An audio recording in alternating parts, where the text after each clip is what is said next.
I'm Maddy Wyatt. I'm here with Professor Deanne Den Hartog from the Amsterdam Business School. You've just given a really interesting talk on narcissism and leadership. I was wondering if you could talk through some of the issues around that. So, for a start, what is narcissism and what are the characteristics around that? Yes, thank you. I have been doing some work together with my colleagues, Anne Hoog and Barbara Newicke, on narcissistic leadership. And narcissism is a personality trait which focuses on the preoccupation that people have with themselves and the excessive and defensive assertion of status and superiority. So people that really think that they are very important, they have a strong sense of entitlement, they're typically a little bit envious, they're arrogant, haughty, so pretty grand traits, if you will. We see quite a few of the world leaders and business leaders, top executives, have quite a high level of narcissism. Now, having a little bit of narcissism is normal and it's pretty positive. You're self-confident, you are not worried to stand up and do things, but if narcissism goes too far, then it can be a problematic trait in organizations. And what are are there any benefits to narcissism in the organizations? The benefits to narcissism are that narcissistic leaders tend to have grand visions. They are able to attract followers to them. They exude confidence. They are not afraid to take a risk. So they are people who are generally fit the leadership role. They will come across with a lot of self-confidence, and that is typically something that that people respond well to. And we've seen in some recent studies by Barbara Newicke that this is especially so in uncertain times. So people respond especially well to these rather dominant, self-confident individuals in a leadership role when they're uncertain and ambiguous and when they're not so sure what's going on. So who would be a typical narcissist or any? Well, Steve Jobs is known as one, and he has both the positive, charismatic side of it, but he also has the negative, abrasive, ruthless, difficult, dominant side of it. Other examples would be Larry Ellison, the Oracle CEO. There was this unofficial biography entitled "What's the Difference Between God and Larry Ellison?" Well, God doesn't think he's Larry Ellison. So that's a typical type of thing that people would think of when they think of highly narcissistic leaders. Okay, and so what are the problems? The problems of narcissists in these types of roles are that narcissists are on the one hand self-confident, but on the other hand that quickly turns to arrogance. They are dominant, they're decisive, they're not afraid to make a choice, but on the negative side, they tend to be ruthless, very egocentric, they lack empathy, so they're not very suited to working with individuals. They're often also rated as ineffective leaders, especially if people have worked with them for a while. One of the reasons for the problems with narcissistic leaders is that they don't listen to other people. They're not very open to criticism, they're not very open to mentoring, so they're typically people who are very confident in their own decisions and their own rules, and it's my way or the highway. And that often, of course, especially in our current knowledge-intensive organizations, is not the best way to go. We recently did a study in which we could show that one of the problems is that narcissists only respond positively to people that they see as very useful to their own needs. So not even the organization's needs, their personal needs. Only then will they try to build a positive relationship with someone, and if they don't see them as such, they will discard them very easily and just focus on other things and not work with them at all. Okay, and we're here to talk about gender specifically, so getting onto board. So what are the gender differences in narcissism, if there are any? Well, interestingly, there is a slight difference between males and females in narcissism. Most studies find that men are a little bit more narcissistic than women. It also fits the gender stereotypical model more of men being more assertive, more dominant. Well, the narcissistic traits are a little bit more agentic traits in that sense. But interestingly enough, both men and women can be narcissists. So it's not the case that all men or all narcissists are men, or there's a slight tendency for males to be slightly more narcissistic than women. In our own work in our own study, it's also, we find a slight correlation, but not a very high one. Okay, so you mentioned your study. What exactly did you do and what did you find?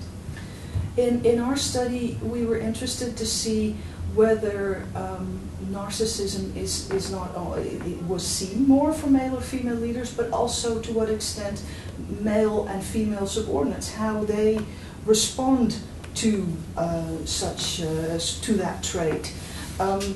We know from research that men are more punitive when people are transgressing stereotypes, so they don't like it when either men or women do not act in line with the stereotypes, and especially women.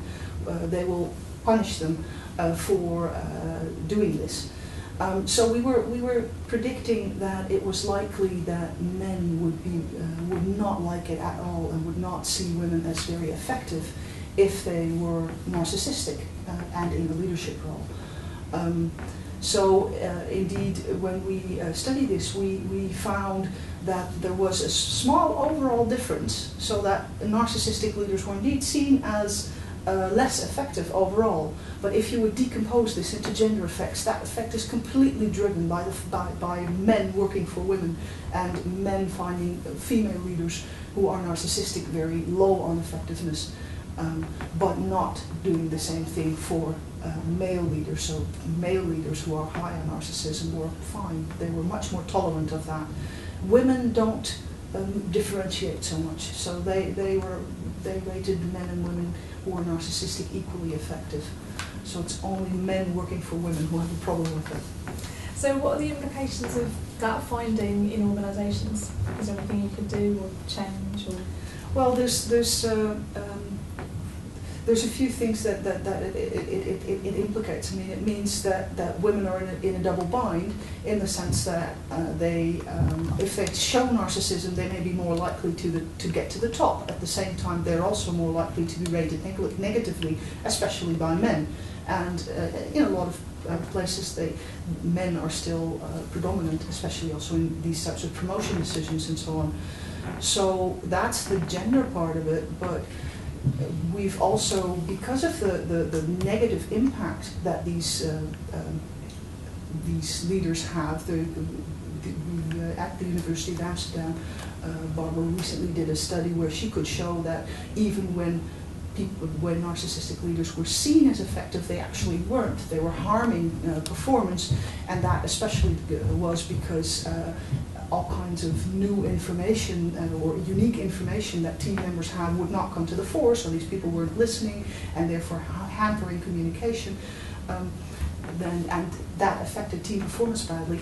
So we should also ask more broadly, how can we make sure that we don't get the negative side of narcissism in organizations to begin with?